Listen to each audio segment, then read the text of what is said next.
a pleasure for me to be here. When Akila asked me to come along, I really enjoyed taking the opportunity to come and share with you all.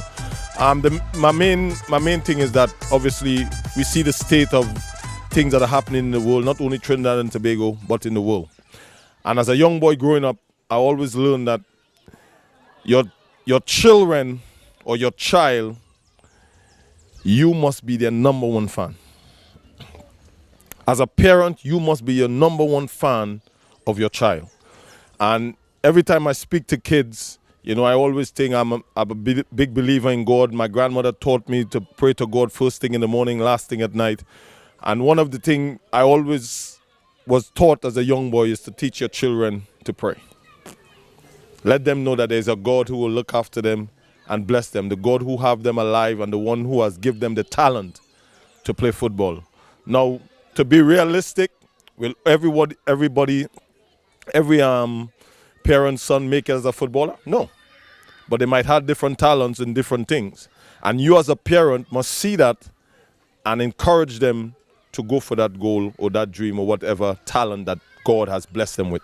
Because not every child is blessed to be a footballer or a singer or a dancer. Everybody has a talent.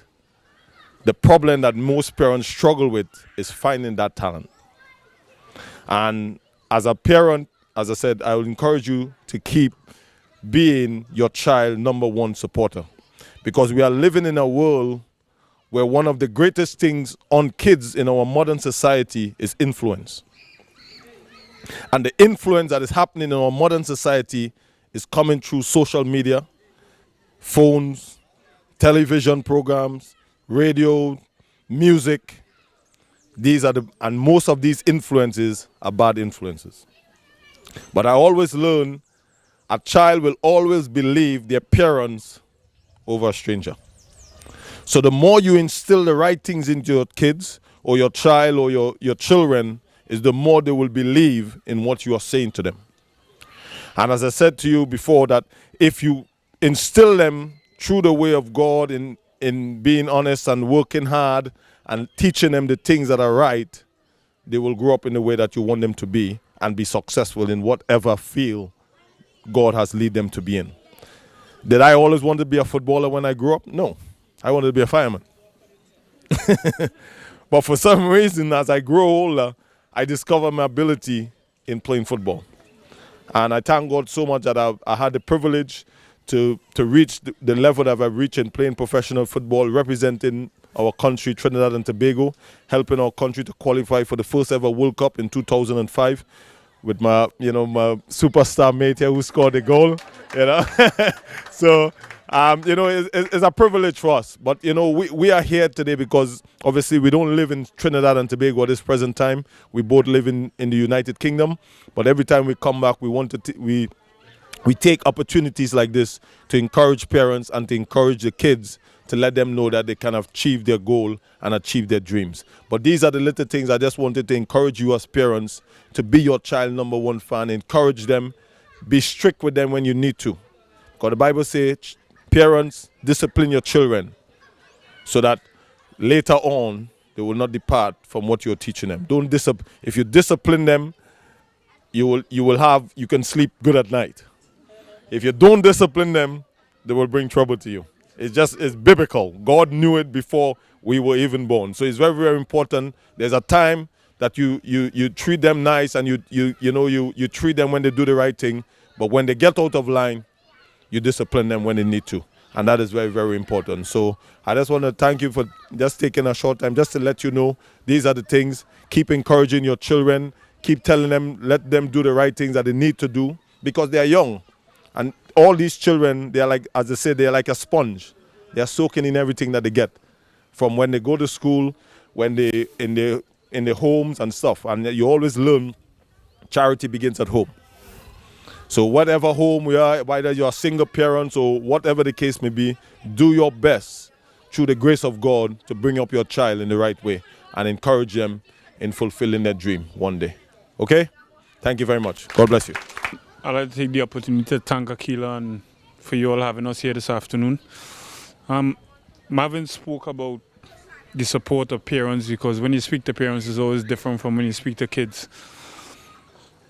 But what I want to share with you is from my experiences from the time that I've spent in the UK as a player and as a coach. But before I go on to that, I just want to explain to you about me. Because what I believe about me should be an inspiration for you and for your kids. I was born in Mova in Coconut Drive. And at the time when I was coming up in Mova was only known for one thing. It was only known for gangs and drugs and all these sort of things. That's what Mova was known from. But people always seem to put on the side that we had a historic part in Mova, because if you look back at the national team when we went to the World Cup, I think Malik Senior Comprehensive had the most players on the squad at the time. So they highlighted the fact that we had problems in terms of the guns and the gangs and all these things, but they never highlighted that there was also good things that came up from Coconut Drive Mova, and I was one of them. I live right opposite the school. And for me, as a person, even though if I didn't go on to play football, I wanted to become successful in something. And I managed to spend 4.5 years in the army as well. So apart from football, what I'm trying to say is we need to find success for our kids.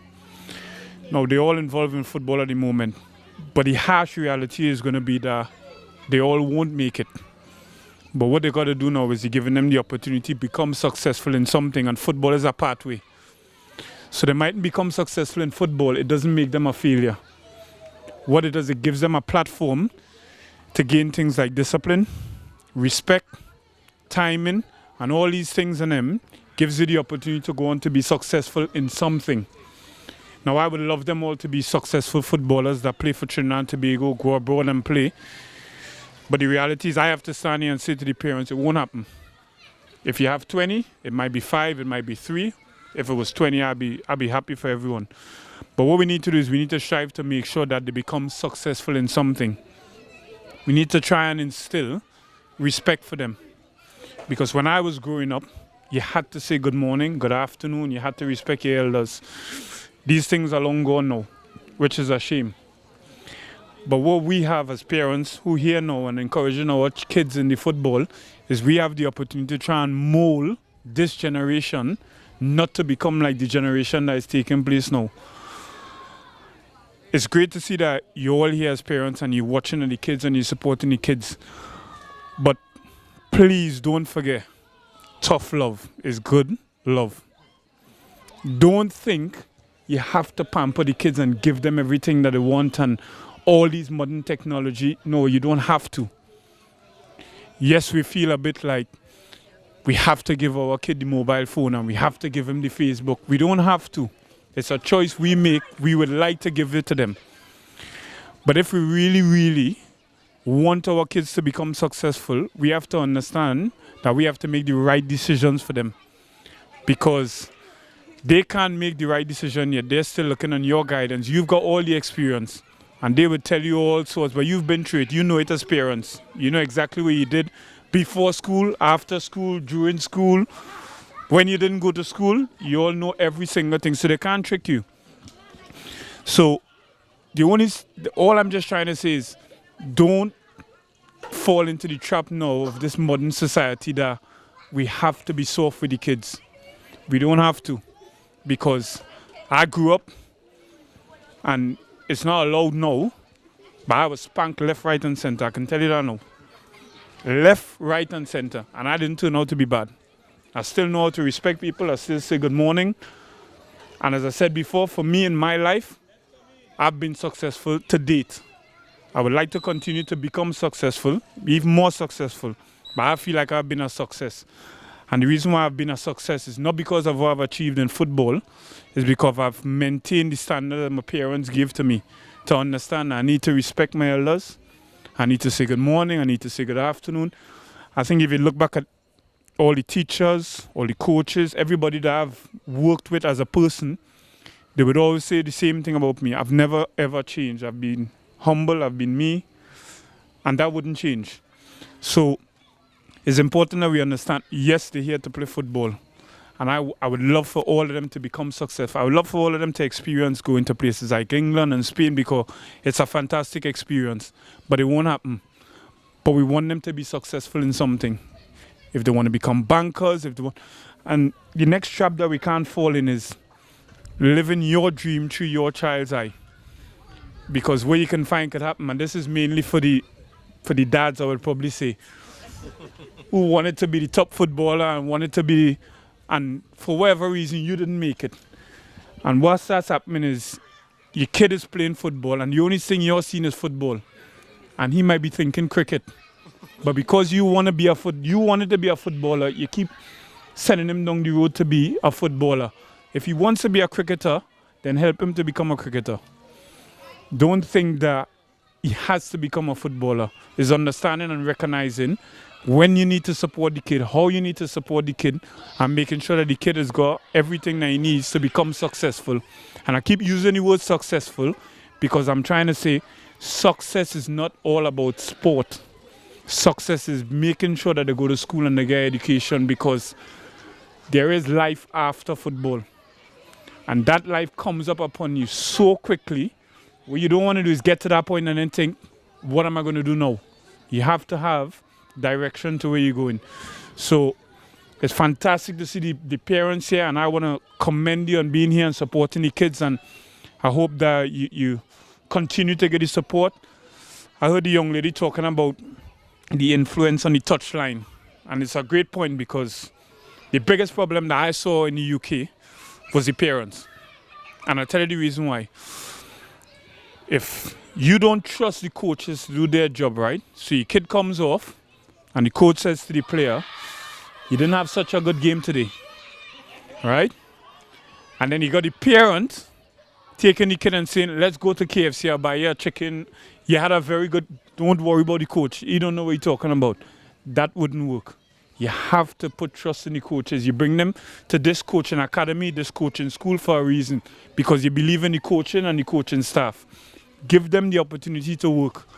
Be on the sideline, support your kid in the right way. Of course, you have people here who have a good idea about football and whatever sport it might be. Nothing's wrong with giving advice. But try and coincide you're better off going and speaking to the coach and say, look, I disagree with what you said today. Come to a mutual agreement. So then you and the coach talking to the kid, you're speaking about the same thing. And you're not saying to the kid that you're the best player and the coach trying to help the player. So it's great to be here this afternoon. I wish I was out there, because that's where I feel a lot more comfortable, to be quite honest with you. But I just want to say thank you very much for having us. And I hope you continue to do the good work that you're doing with your kids, and may God bless everyone and you get a safe journey back home. Thank you. You can if you want to get him to swimming once or twice a week or whatever the case may be, still get him to do a bit of swimming.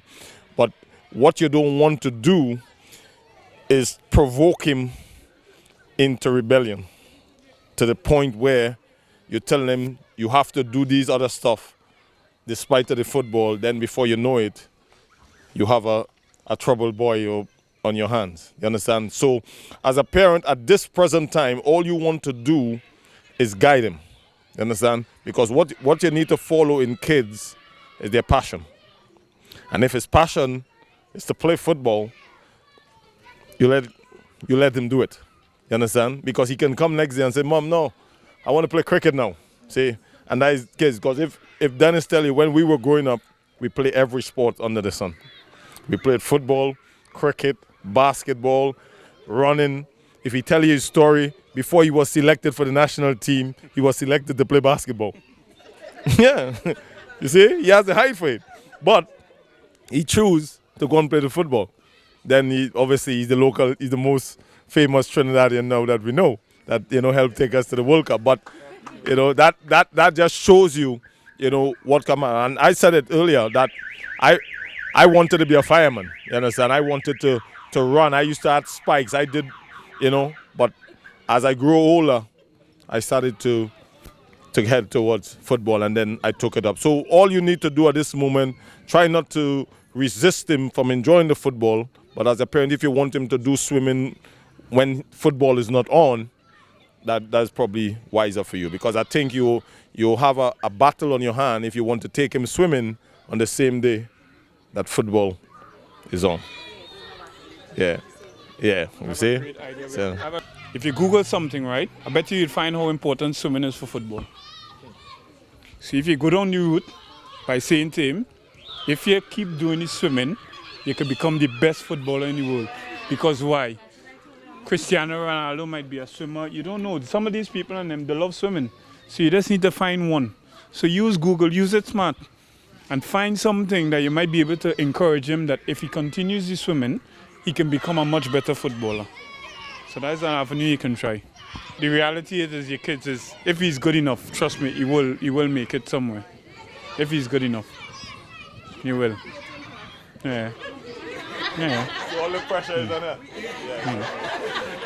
But what I would say that the advantage that you would have somebody like with myself and Marvin being in the UK, I look at Trinidadians. Whereas you find the British coaches, they probably wouldn't look at Trinidad. So it's always an advantage. And since my time in being in the UK, I've been involved with a lot of Trinidadians coming to the UK. I wouldn't say they got contracts on it, but they had the opportunity to come to the UK, whether it be for trials, whether it be for watching coaching sessions. So that's the link, and that's how it normally works like. So yeah, so it's always an opportunity. I would love to say that I went to school and applied myself the correct way as I did in football, right? I didn't. And when I say I didn't, yes, I applied myself to my schoolwork, but I know now that I didn't know then that I wasn't really applying myself the exact same way. So it is a problem that you're going to come across. It is a huge problem. How you manage that is, as I said before, as I was saying to the young lady, now you need to find a way to try and say to them, if you achieve this, you can be the best footballer in the world. Now, my parents didn't support football at all, in any way whatsoever. My dad never saw me play. My mom only saw me play probably when we started the World Cup qualifiers to go to. So I never had that type of support. You as parents, you're here, you're supporting it, you understand it a lot better. So what you need to do is find a way to use the schooling by saying to them, look, if you're improving this, if you're improving English, simple things, just say to them, when you go to the UK, you have to speak proper English because you're always on the television. Little things like that, you try selling it to them. So you need to try and work your way around them now, because the reality is, look, if they're into football or they're into cricket or whatever, they would pay more attention to that. That is fact, it's human nature, human. That's how we were. So I went on, I did my CXCs and I got my basic passes and things like that, but I wasn't a scholar in school because I never paid much attention to that part of it. I was solely on sports, and not just football. I played in every different sport. So, as I said before, try and use your experience from where you have and use it against them now.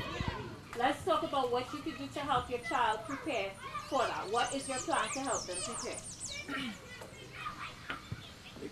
Encourage them to have fun, first and foremost. Very good point. Very good point. Encourage them to have fun. Anybody else? Make sure they rest. All good points. These children, physiologically, when we look at scientifically, they are very hyper because their bodies work faster than us. And they do, as you say, the younger. That's why the older you get, when you know you're sure you go, you take a little football search on the block, you come back and you find you're feeling break up and you say, oh gosh, well, I had a rest. I'm as young as I used to be. Your body needs more recovery time than children. And which is why one of the things that that hurts me in Trinidad is when we have exam time and I see parents pull their children out of sports, and it really hurts me.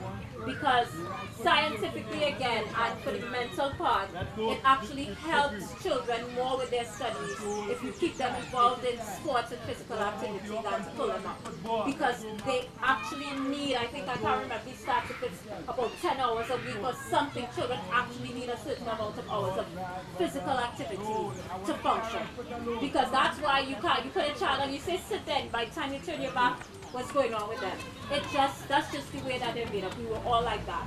And we pull our children out of sports, and then you find sometimes that they can't concentrate and things like that. And sports does a lot, which we could go into a whole other section of what sports does for children. Especially because we live in a hot country, we tend to wait till we are dehydrated to drink.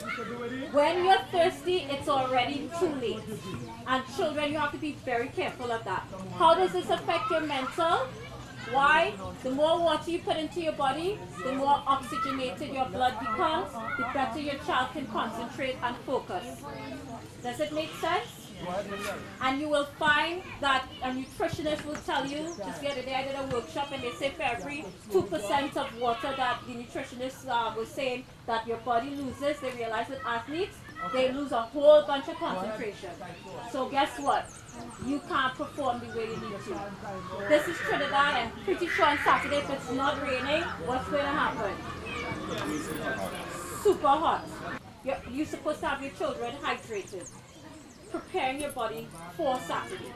That's how well you're supposed to be hydrating. You're supposed to have, and what I do with my athletes is they actually, in part of their goal setting, I would say if an athlete has a problem, we give them something called an athlete's journal, a little book where I make them, how much water did you drink today? What's your goal for today? They're supposed to drink their 2 liters, and they check to see if they've drank that, and they have to keep checking that daily to see if they're on track with their water intake. And that's what you're supposed to do throughout the week. You give them their bottles and you keep checking that so that your body is fully saturated throughout the week so that you feel better by Saturday. So you don't wait till Saturday to hydrate. That's how important it is.